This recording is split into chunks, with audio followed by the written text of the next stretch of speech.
Namo Buddhaya. Good morning, afternoon, good evening. Some of you are from around the world here. Welcome.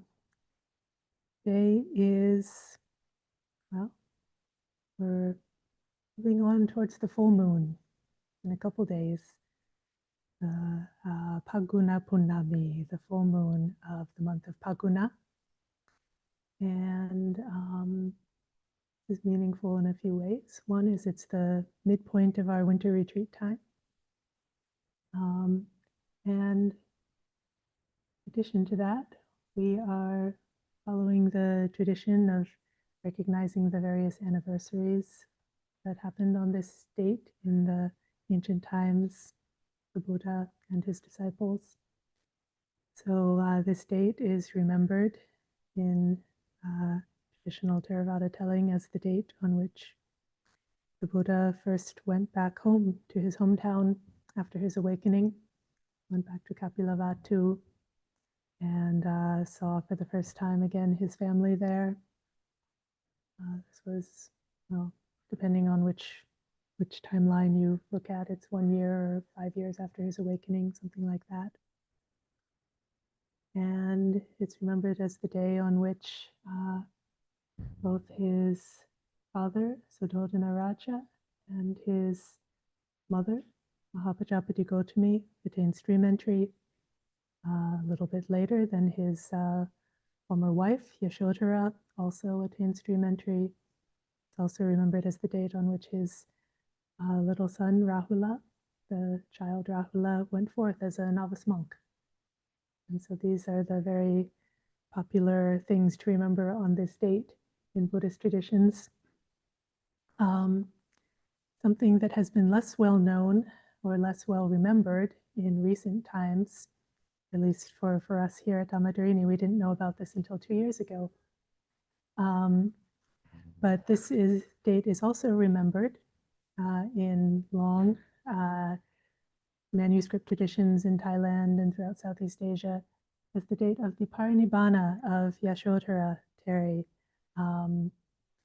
So Yashodhara, she was the Bodhisattva's wife before his awakening, and that's her most famous role.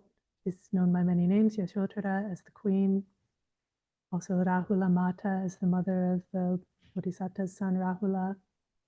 And she's also known later in her life as Venerable Bhatta Kaccayana, great Arahant Bhikkhuni. And so she went forth also. She became an Arahant. She became a leader among the Bhikkhunis. And today is remembered as the date of her parinibbana. Many years later, at the age of 78, 2 years before the Buddha's own parinibbana. And so we're going to be commemorating that this afternoon. We'll have a special program of devotional chanting and meditation together from 3 to 4 p.m. And we are joined today, sitting right next to me here, by her sacred relics that we've brought out. We have on this side of the room, you can't see it, but there's the whole side altar of the sacred relics of various Arahant Teris that we have the blessing of sitting with. They arrived with us this past Vasa, and are filling this space. And today we've brought Yasodhara Teri out front to be able to honor her especially. So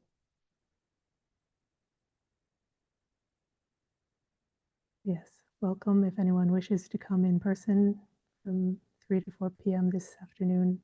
Come sit with us, chant with us, recollect her, and I invite you, as is part of the tradition, to honor her through dedication of your practice today, your meditation, of your practicing with Sila, with the precepts, your study of Dhamma, to dedicate that in her honor. This is a traditional way of connecting with the greats of the past, bringing that inspiration into our own lives, feeling as if we could follow them in that. So I invite you today to make this day of practice part of your Patipati Puja, the dana of Patipati Puja of your practice.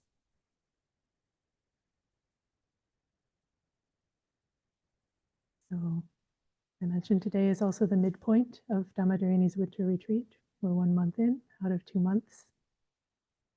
Our theme for this retreat time has been from clear awareness to a boundless heart.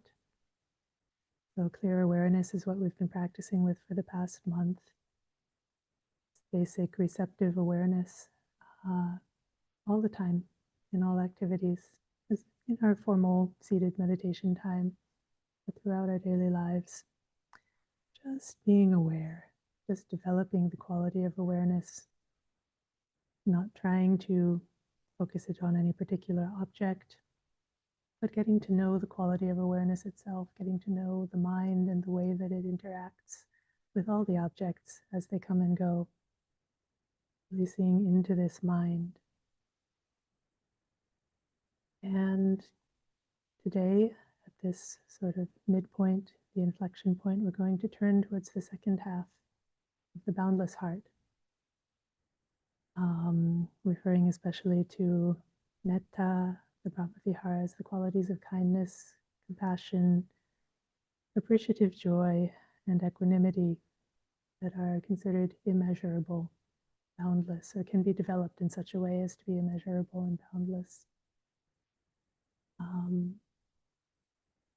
This opening of the heart. And so here we're sitting at the middle between these two halves of our theme. What I'd like to draw your attention to today is that this theme of metta, of kindness, friendliness, love, depending on your favorite translation, it's been with us all along. It is inherent in the awareness that we've been developing it. You know, for the receptive awareness, the instruction starts with relaxation. And that is very much a part of metta. Allowing, your body and mind this chance to relax. It's a deeply kind thing to do for yourself.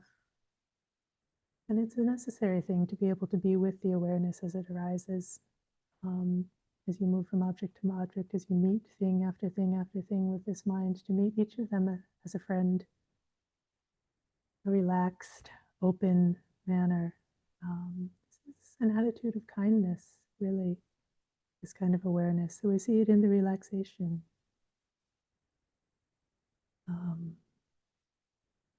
We see it in this open attitude to the objects as they arise and pass away. And we see it also in the instruction to be checking the attitude of the mind, be focusing on the attitude, how is the mind meeting this moment? Is it meeting it with aversion? Is it meeting it with greed? Is it meeting it in a way that's free from those things? And this, this checking of the attitude, it's not something you're doing forcefully, not something you're trying to clear out the bad in some kind of highly energized way. The awareness itself allows you to see more clearly what the mind is doing, and then the mind will naturally be able to see more clearly what its attitude is and whether that attitude is really helpful or not. It gives an opportunity to come out of wrong attitudes and come into right attitudes. And what is a right attitude? What is the way that we want to meet the objects that we meet, the qualities of mind that we meet? What is that right attitude? I think again here we find metta. Here we find love. Here we find kindness. Here we find friendliness is what we wish to develop. The kind of attitude we wish to develop through our awareness, through coming to see what is not that, and what is. To read you a brief excerpt from a sutta showing how the Buddha himself developed this practice in regards to thought. This is from the Dvaita Vitakka Sutta, Majjhima Nikaya 19, and beautiful illustration of right thought, right intention, samma sankappa, the second fold in the Noble Eightfold Path.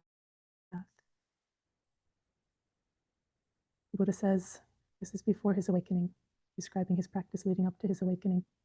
He says, then as I meditated, diligent, keen, and resolute, a sensual thought arose, a malicious thought arose, a cruel thought arose. I understood this sensual, malicious, or cruel thought has arisen in me. It leads to hurting myself, hurting others, and hurting both. It blocks wisdom, it's on the side of distress, and it doesn't lead to extinguishment. When I reflected that it leads to hurting myself, it went away. When I reflected that it leads to hurting others, it went away. When I reflected that it leads to hurting both, it went away. When I reflected that it blocks wisdom, it's on the side of distress, and it doesn't lead to extinguishment, it went away. So I gave up, got rid of, and eliminated any cruel thoughts that arose, any sensual, any malicious thoughts that arose. And here it's interesting, it's just seeing. He's just aware clearly by watching the mind whether these things are helpful or harmful, and allowing that awareness itself to do the work of clearing out what's harmful.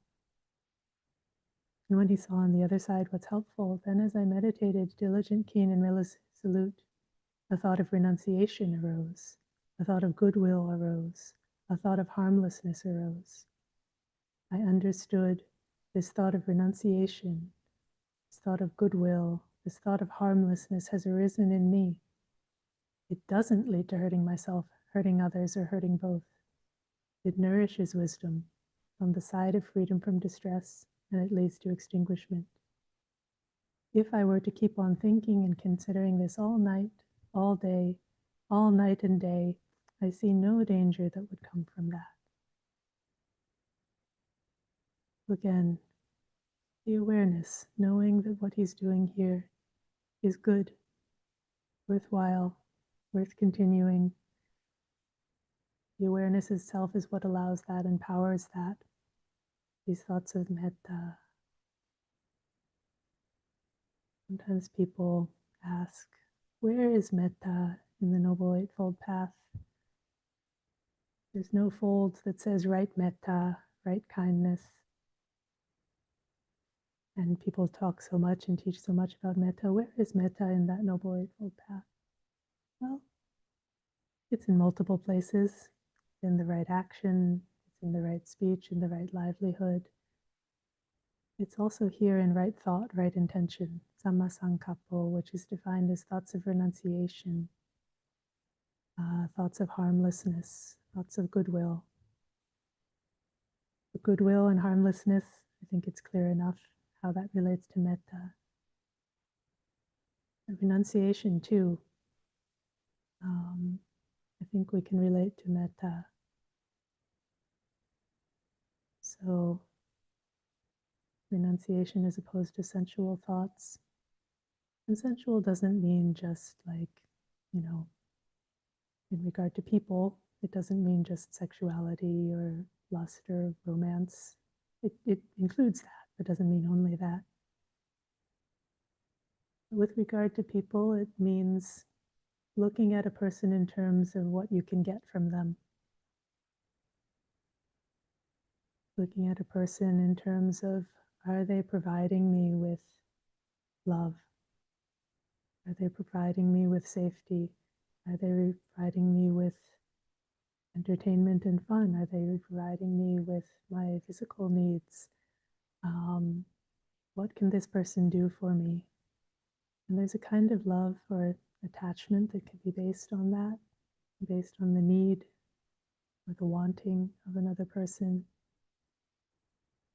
It's a sort of consumerist way of looking at another person. Renunciation in regard to people doesn't mean we're turning away from them, doesn't mean we're separating from them. It just means that we're not looking at that through that lens. We're not looking at them in terms of what we need or want from them. And when we don't look at them in that way, then we can see them really just as they are, clearly. And when a real love can arise, that's when real kindness and compassion can flourish, when we just see the people clearly, not needing anything from them, just wishing them well. Renunciation, goodwill, and harmlessness, these right intentions, right thoughts, these are part of what we're developing through our awareness. It requires the awareness of what's going on in the mind to see when these thoughts are present versus when other thoughts are present, the thoughts of cruelty, maliciousness, of sensuality and greed. As we practice awareness, we will see these more clearly. And we don't need to do much about them. We just need to keep the awareness there. The awareness will do this work. The awareness does need to be infused with some sort of metta. And metta needs to be infused with awareness. They go together. They're not the same thing, but they are in a way inextricable.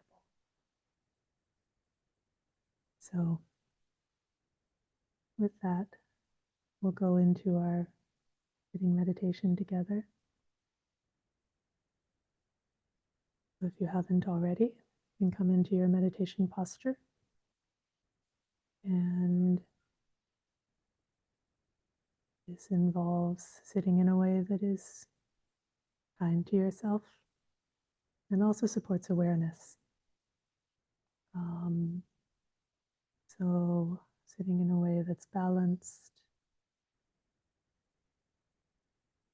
comfortable, upright.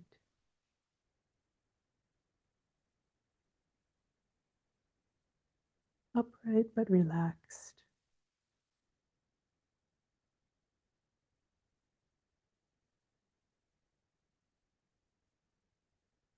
Settled.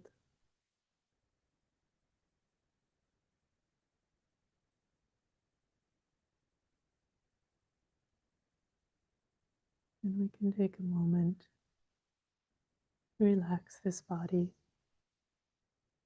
knowing that this is the beginning of developing an attitude of kindness towards ourselves.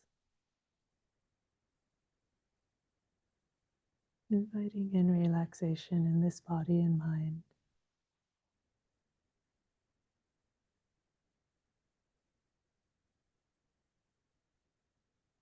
You can start by bringing awareness to the head and the face. And inviting the muscles of the face to relax.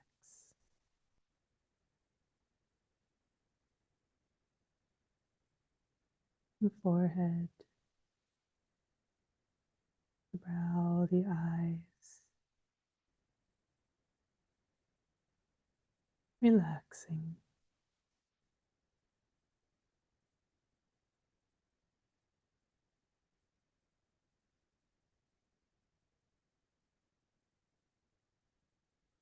The jaw, the lips and tongue. Relaxing. Releasing any tension there.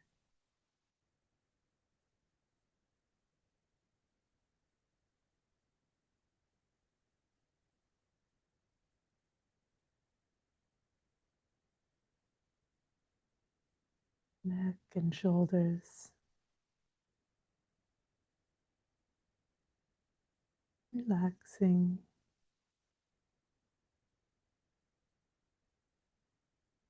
Keep balanced, but letting any extra tension go.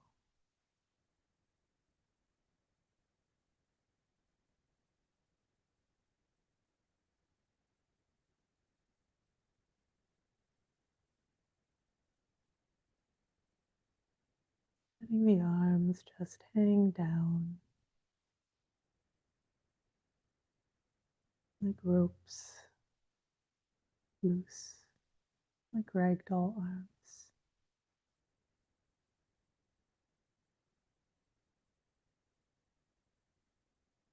The hands resting comfortably in the lap, on the legs.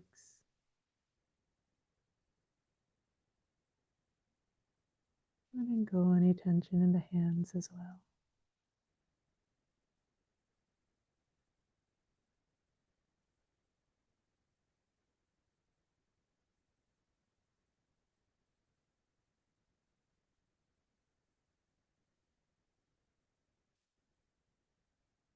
The chest. Noticing if there's any tension in the chest.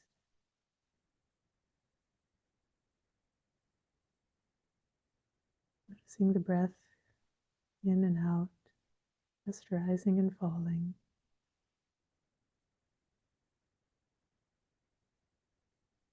And with each out breath, relaxing.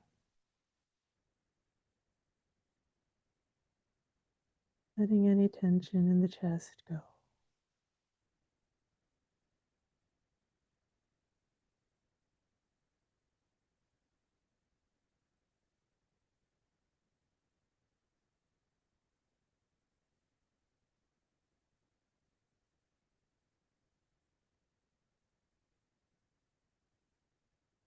Feeling the belly rising and falling.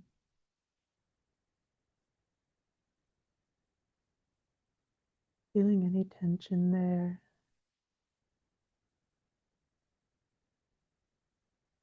And with each out breath, letting go, relaxing.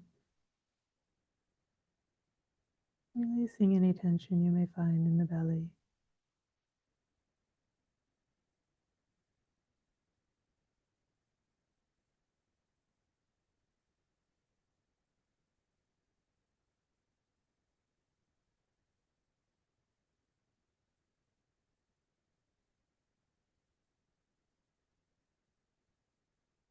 The seat on the ground, or the chair, cushion.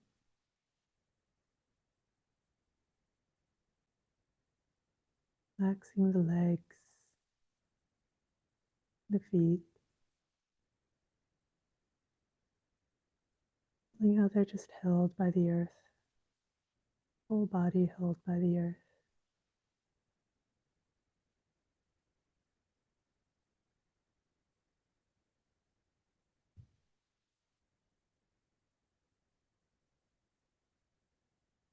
And checking if there's anywhere left in this body that is not relaxed.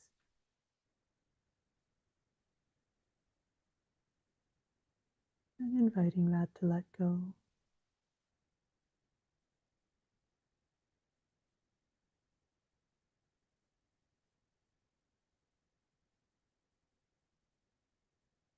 Just an invitation.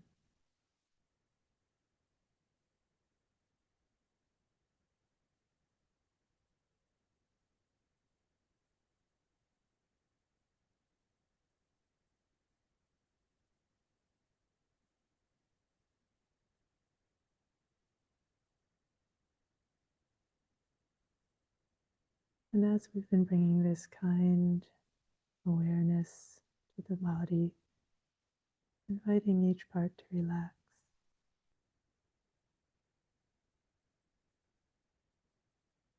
We've been developing relaxation also in the mind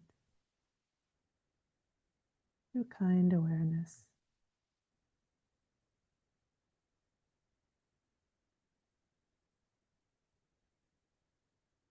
You can just settle into that awareness, opening it up, whatever may be arising through the six senses, sight or sound, smell, taste, bodily sensations, or through the mind. It's all included in our kind awareness.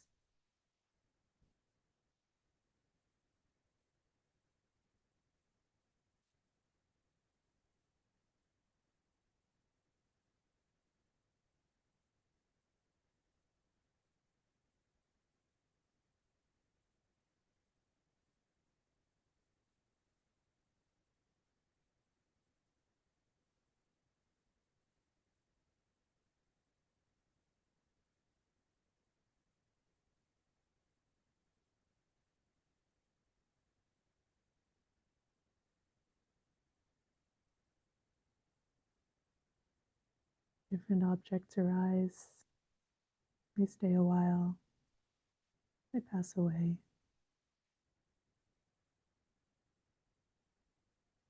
Stay a short time or a long time.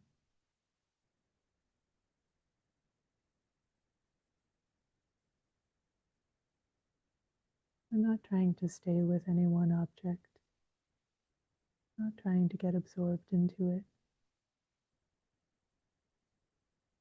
not trying to push it away.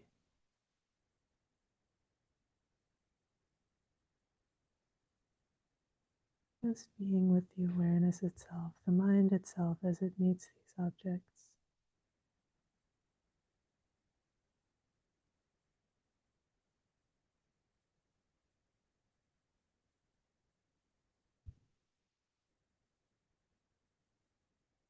Our only effort is to stay aware.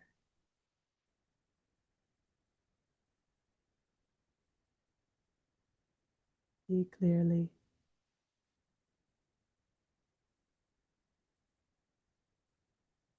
Know what kind of mind is meeting these objects.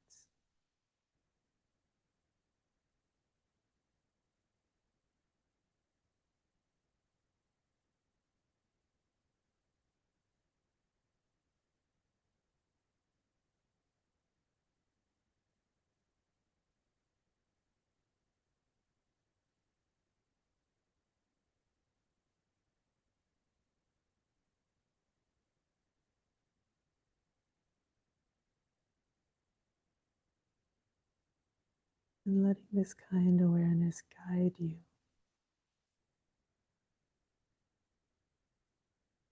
trusting it.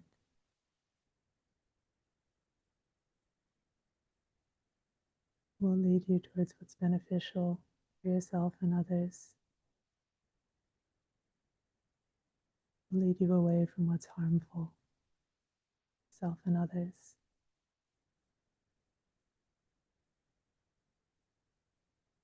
Or just letting the kind awareness do its work, whatever may arise.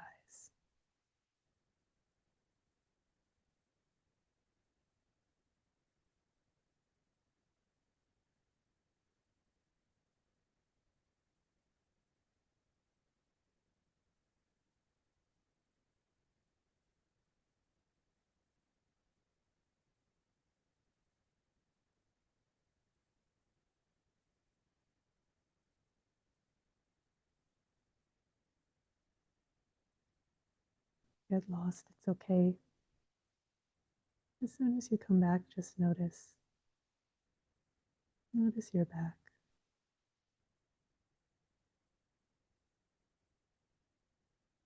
Greet the return of awareness. You're greeting a friend. Glad to see it back.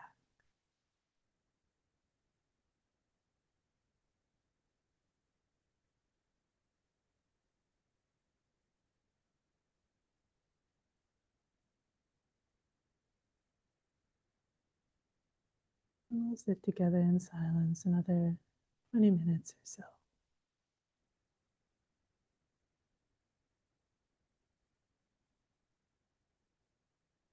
Just again and again, meeting our experience with kind awareness. for this time.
for your practice. I was sitting just now thinking about what do I say to you at the end. Came up was a memory from my Episcopalian childhood. I grew up in the Episcopal Church, and obviously there's reasons why I am here now doing this as opposed to there. But there was some good stuff there too. And I was remembering how at the end of the service, the priest will stand up in front and tell you, walk in love. Walk in love as you go out into the world to do the work you have been given to do. And that's what I want to tell you today. Walk in love, walk in awareness, walk in loving awareness as you do the work that you have been given to do. And that will be a blessing for you and for anybody you encounter. So that's my wish for you. And this is it for our morning meditation. As usual, we'll be having sutta study this afternoon at 1 p.m. Today we'll have Bhante Sayadaw Ujagara with us again. Very grateful to have him back and teaching with us regularly throughout this retreat time. And that's from 1 to 2:30. And then from 3 to 4, we'll have the opportunity to have some devotional chanting and meditation time together with the sacred relics of Venerable Yashodhara, Bhata Kaccayana Terry, a great Arahant for Mother. And welcome for that in person if you live locally. We'll be outside in the garden sala. And welcome online if you do not live locally. And now let's close by paying our respects to the Buddha, Dhamma, and Sangha.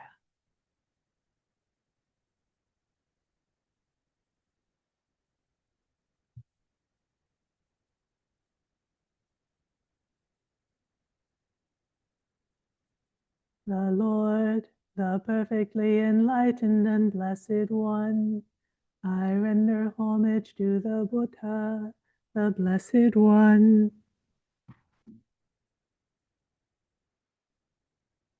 The teachings which he expounded so well, I render homage to the, I bow to the Dhamma, the Blessed One's disciples who have practiced well. I bow to the Sangha.